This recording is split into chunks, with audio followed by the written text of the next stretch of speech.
have several baseball caps with tooled leather bills that I wear when I'm going outdoors to a baseball game or to the grocery store. It never fails. Perfect strangers ask every time, "Where did you get that cap?" Of course, I tell them I made it myself. In this video, we will show you how to make one for yourself. The first step in getting ready to cover a bill of a baseball cap is to create a cutting pattern. Now, I will do that by using a piece of cardstock or lightweight cardboard, and I will carefully line up my my cap. As you can see, I'll push it down flat, and then with a pencil I will draw around the outside of the bill, as you can see. Next, we will put our cap in place where we just drew our line, and we will determine about where the top of the hat meets the bill. Now kind of hold my pencil there and make a light mark. Now I will come over here and I will sketch a line on a curve down through that mark and on to the other end as well.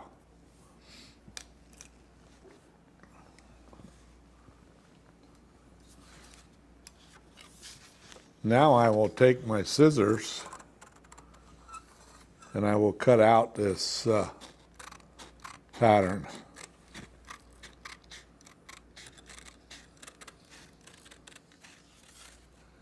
After you have cut out your pattern, we will place it over the cap, and if there are any adjustments that need to be made, now is the time to make them. Now, keep in mind, every hat is different.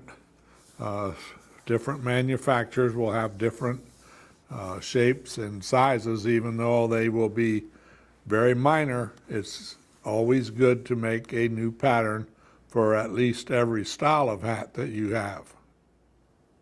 It is now time to cut leather. I will take my pattern, and I'm cutting this, by the way, from 4 to 5 ounce vegetable tanned leather. And notice I've turned it over onto the back.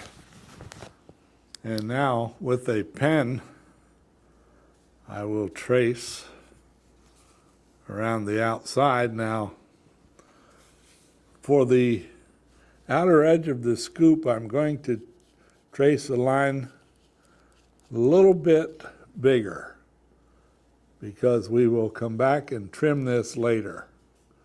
But for now, we'll cut it just a little bit bigger. That's on the sides and the front only. And now, with a good sharp knife or shears, when I'm cutting curves, I like to use shears.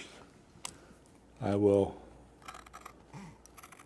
cut out my bill.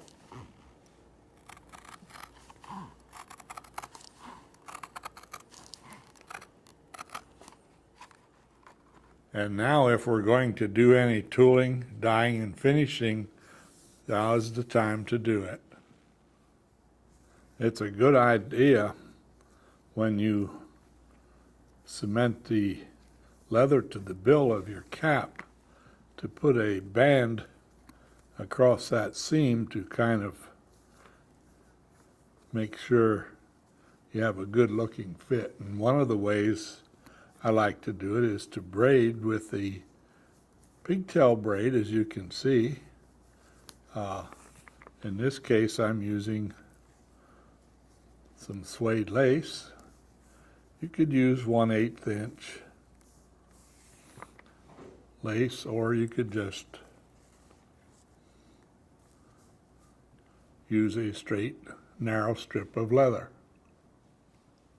I have completed the tooling, dyeing, and finishing on my leather piece, so now it's time to prepare to fasten it to the bill of the hat. Now, I'm going to find the center, and in this case, I will make sure that I am positioned properly. Then I will notice that I have a seam in the hat here, so I will make a mark with my awl right where that seam is, and that'll be the guide for when I fasten this permanently. So now I will use some of the permanent contact cement, and I will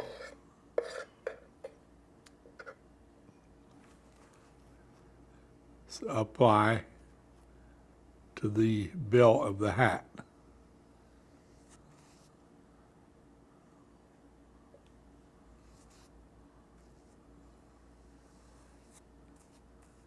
Making sure that I get good coverage all over the bill.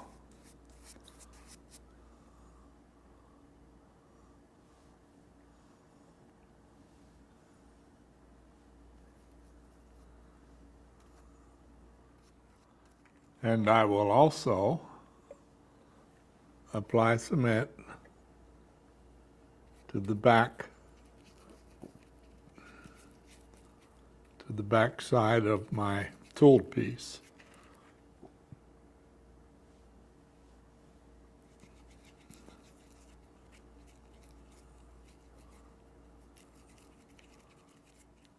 The fabric on this hat is rather absorbent, so I have allowed my first coat of cement to dry, and now I'm applying a second coat. And when we will let all these dry until they're tacky, and then we can fasten our two pieces together. I have allowed my cement to dry until it's tacky, and now I can very carefully place my cover lining up with the mark I made, and then I will very carefully bring it around. Notice that this time I'm allowing the scoop to be curved, bent over. And now, with my fingers, I can press these into place. Next, with a shears or a knife, I will very carefully trim the leather up flush with the edge of the bill from the cap.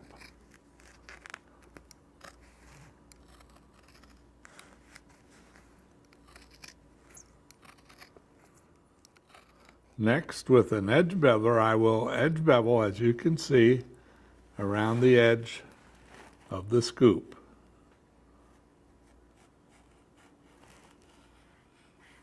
Next, I will lightly dampen the edge of the leather.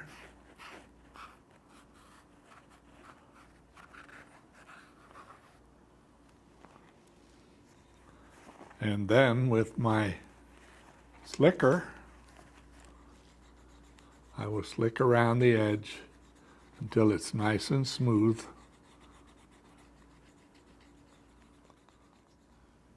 I have decided to use the braided piece we made to cover the seam between the leather and the hat. And to do that, I'll first place it in position, and then I will mark it with the pen. Not to worry about the pen mark because we will cover it up later. And now I'm going to prepare to fasten this. Now I will do this with the EcoFlow leather weld cement. Please note I am using the silicone mat to repel the cement, and I'm going to use the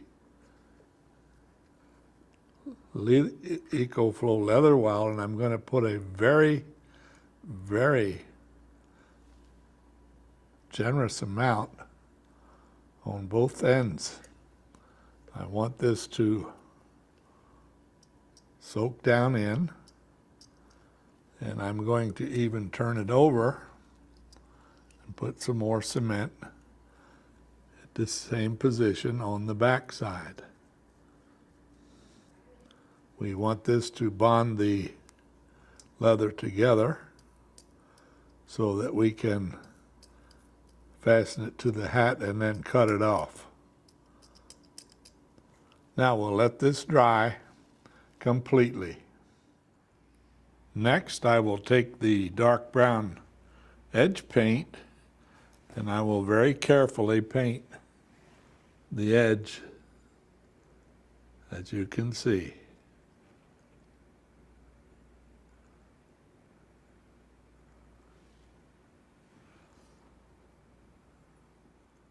Next, I will take and put a light application of the solvent-based contact cement along the back side of our braid.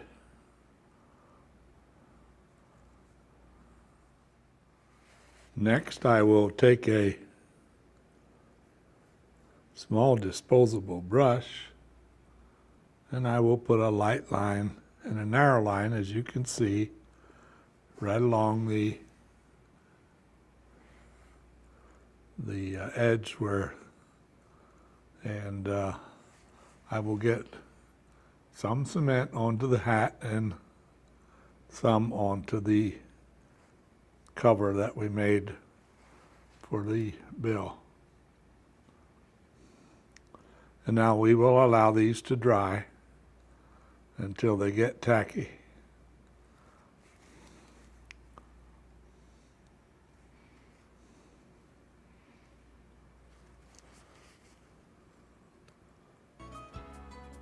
Notice I'm going past the end about a ½ inch on both sides.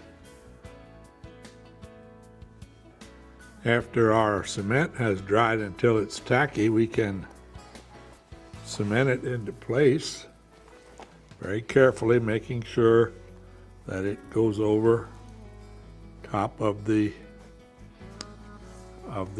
seam.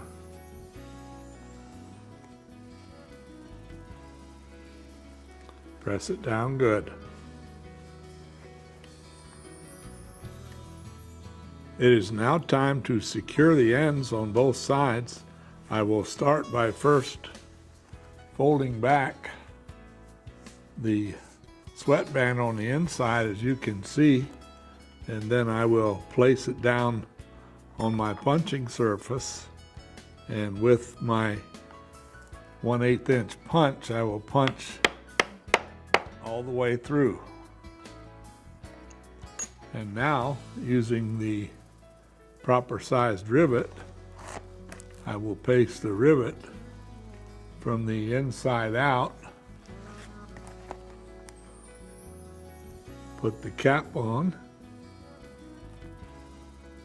and with my rivet setter I will set this rivet. Now I will do the same thing to the one on the other side. And our hat is finished. Here are some more ideas for you, other than the one we did on the video with the braided strap on the front. Notice here I did one in a steampunk style with a 1/2 inch wide leather strap and some decorative rivets. And here one for the ladies with the rhinestones on a 1/2 inch strap, and of course the rose design.